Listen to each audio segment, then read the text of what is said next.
everybody. Happy New Year 2023, baby. I am starting off strong with this topic.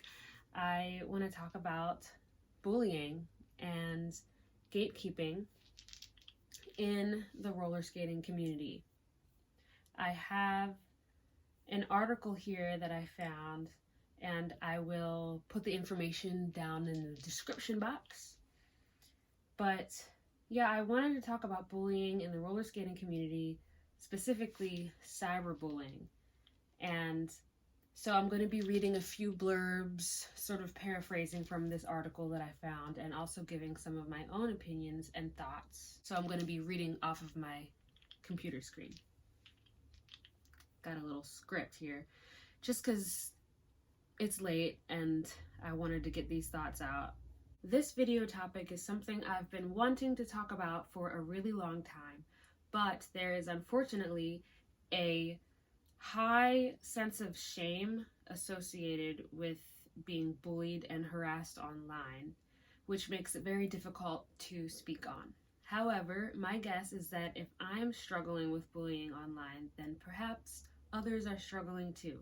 I want to create an open dialogue about cyberbullying in the roller skating community, and who knows, maybe there will be a beginner roller skater who is listening to this, and maybe it'll help them feel less alone. I know if I would have seen this type of content, it would have helped me when I was a beginner being harassed. So here is a bit from the article where it talks about power in the skate community, specifically on social media.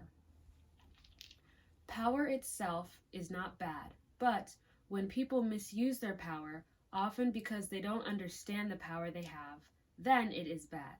If you hold power in the community, it is your responsibility not to make racist, transphobic, sexist, body, or trick policing comments, even if you cloud them as just being your opinion.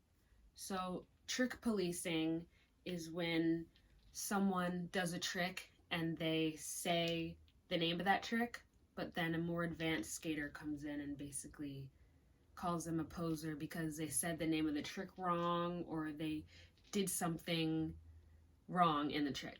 But anyway, so when people want to criticize other skaters for the names they call tricks or for what they wear on their feet, the people they hang out with at the skate park or the roller rink, what activities they do, or whatever else, is this bullying?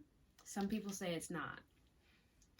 I say it is. And this person in the article says, I guess that it is open for discussion within the community. To me, it is bullying. It's behavior that is undertaken to intimidate or coerce someone into falling in line with the bully, who usually has or wants to have greater power within the community. From discussions with others, this kind of behavior definitely makes people feel bad. And for what gain? Honestly, that's my question. Over the years, whenever I get DMs of people just being mean, I'm like, what are you gaining from this? I'm not hurting anybody. It seems there are people who see themselves as elite in the roller skating community. These people are in the know, and they make it their job to look down on new skaters, or those who simply don't care to follow the predefined rules. I don't follow the predefined rules, and that's why I always got hate. I kind of just do it how I feel like doing it. My channel name and my Instagram handle, my email, it's called Wheel Your Own Way, and it's not just a random name. This username, I created this username when I was first learning how to skate because I was being very harshly criticized for sort of my style and my take on how I learned to move around and the different tricks I was doing.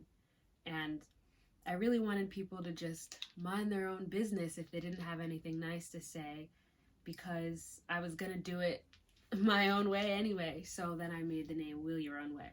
After being criticized by roller skaters who were personally offended by the way I moved at the roller rink. People would see me do a move and come up to me unsolicited just to say that I was doing it wrong and then I needed to stop doing it like that. And I'm not talking about safety here because that's a whole other discussion. I know if someone's giving me a suggestion on how I can be safer, I do respect that, and typically they do it in a kind way. I'm talking like I'm minding my own business and people just come up to hate on me because I'm not using the exact technique that they used while they were learning it. I'm not using the technique that their teacher taught them, and therefore the way I'm doing it is less than or wrong.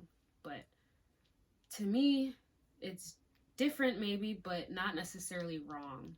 So yeah, essentially the name Wheel Your Own Way came because I was very discouraged as a beginner, and I just wanted to find ways to feel more empowered in doing things my own way without being bullied and without being called a poser every 2 seconds. There's more than one way to skate or to do a particular move. Maybe you don't like my style, but that doesn't necessarily mean that it is wrong. I often have people message me to tell me I'm a bad skater and that it's wrong for me to be teaching other people before I fully master the art. I think maybe those statements come from a good place, but I have learned throughout the years that the people getting the most upset at me are actually just projecting their fears and insecurities onto me. For example, in several instances, the people harassing me ended up apologizing and sharing stories of how they were injured or someone they know was injured because they were being taught by a skater who didn't know what they were doing. And my response to that is, and this is speaking from personal experience, my response to that is, one, I am not that person. I'm not that teacher or that skater. And two, I personally never ever claim to be an expert. As a matter of fact, on my channel, I make it very clear that I'm just trying this new move and feel free to learn along with me. If you watch my videos and get injured from trying to follow my advice and follow what I'm doing, then that doesn't somehow make me responsible for your medical bills, unfortunately to say. Sometimes the bullies do apologize, which is kind of funny to me, but I still block them though because I don't want them to be able to access me. I'm learning now too that I don't have to answer those DMs, but it is very difficult for me to ignore people, especially if they are a roller skater, because I have a very high respect and love for all skaters. Unless it is blatant hate speech in my comments or messages, I do tend to answer them and give them a chance to explain. I appreciate the value of constructive criticism, especially from more advanced skaters who want to help, but maybe their tone isn't very kind at first, so I'll give them a chance to explain a little bit more. But after we talk for a moment and they're just making false claims where it's clear they're making assumptions about me and they haven't really looked through my page or really read my descriptions, I just block them. Within this economy of recognition, it's pretty clear that the currency is likes and follows, and these are the ways that power circulates within the community. Power also circulates through brands and sponsors who play a role in producing norms, and with communities and micro-communities that reproduce these norms. As part of the power of the community, skaters can reclaim power by disengaging from those whose behavior they don't actually like, regardless of how talented they are.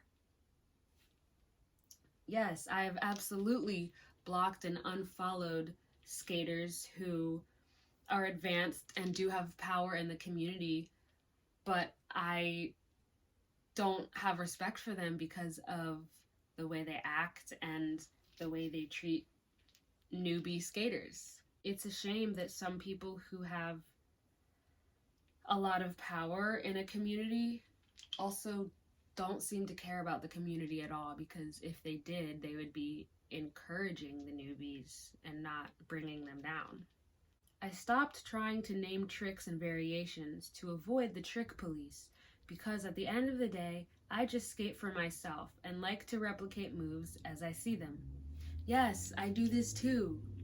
And I look at a dance move and I try to do it, but maybe I'll change it a little bit and make it my own. Sometimes it's because technically I don't have the balance to do the exact move, so I'll change it on purpose. Or I might be able to do the move, but I change it because I just wanted to switch it up because I felt like it. But people did not like that. Some skaters are like, no, you need to do it. You need to do the real thing or else you're a poser. For some reason, certain people in the roller skating community absolutely hate this, which was really shocking to me. Especially because, like, I'm a dancer off my roller skates, and I was always, especially in dance improvisation, you're encouraged, and in freestyling, you're encouraged to embellish other people's movements and really play around with it and change up the style, do your own thing. So it's really weird to me that some skate dancers don't have that mindset. Like, of course, naturally I'm gonna do that on my wheels because I'm like dancing on my wheels and I'm doing freestyle moves. So it's really weird that people gatekeep different tricks and moves. I don't understand it. I really don't. For example, like, the move crazy legs, I have a couple of ways of doing it that I would call a variation. And sometimes people are in the comments like, oh, you can't do that. Like, you can't call it crazy legs then. You have to call it something else. Like, no, that's what it is. It's a crazy legs variation because I changed it. Like, who cares? And this conversation about trick policing really gets into gatekeeping as well. Gatekeeping different moves and tricks, along with gatekeeping skate shops, gatekeeping different brands of roller skates. Like, the list goes on. If you don't have the right ones, then you're not worthy. You're not a real skater, which is just not true. For many people, when the perceived safe place, try that again. For many, when the perceived safe space that roller skating has offered suddenly becomes unsafe, past traumas can be reignited, and it can be hard to know what to do. Yeah, like I said, that happened to me, and it was a very rude awakening. Luckily, I didn't have that much harassment in person. Actually, no, that's a lie. I had a lot in person, but it's almost easier to cope with the in-person bullying because they tend to be less brave in person, and if you call them out, they're more likely to back off, versus when it's cyberbullying, they're just going like really hard and they do not care. The cyberbullying of beginner roller skaters is truly an issue, and yes, skaters of all levels get harassed and bullied in different ways, I'm sure, but I believe it's most important to focus on our newbie skaters, because if we in the skate community make them feel less than, then what's the point of the skate community? Like, for me personally, I want everybody to be on wheels, like everybody in the world. That would be a win. So, and I also think, like, seasoned skaters who are being bullied online, that is not okay, and it's very different from beginner skaters being bullied, because the seasoned skaters, maybe worst case scenario, they post something and they get discouraged, so they take down that post. But with a newbie skater, if they are putting themselves out there in learning this new skill along with posting it online, and then they get bombarded with like poser comments and policing what they're wearing and just all this bullying and negative energy, not only are they going to take their post down, they are going to quit roller skating. They're going to leave the community. And I say this because I've seen this happen. Like, I'm not making this up. And it sucks. After constantly being torn down, especially as a newbie skater, it's not enjoyable. And so they leave. And I've seen many people have this happen to them. And I actually just got done reading a few posts about that on Facebook, about people saying like, the skate community, it's so toxic, and they leave, which is really a shame, because I think in my experience, for the most part, it has been wonderful. But sometimes the new people haven't been doing it long enough to see the better parts of it. So we got to do better, man. I really do like that this article stresses the fact that it's okay to talk about bullying. Some people, I'm sure, will see this video and think that I'm being too sensitive. I always welcome different people's thoughts and opinions to whatever I'm saying in the video, and that's okay.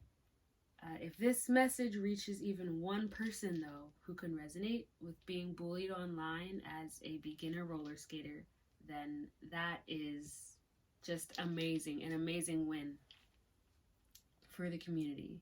And to beginner roller skaters out there, please know that you are worthy, and you're doing a very difficult thing learning this new skill. I hope that you will ignore the hate that may come your way in person and online, and remember that on social media, you are being perceived through a screen and it's not real life. So, try not to put too much value or importance on what a stranger says to you online.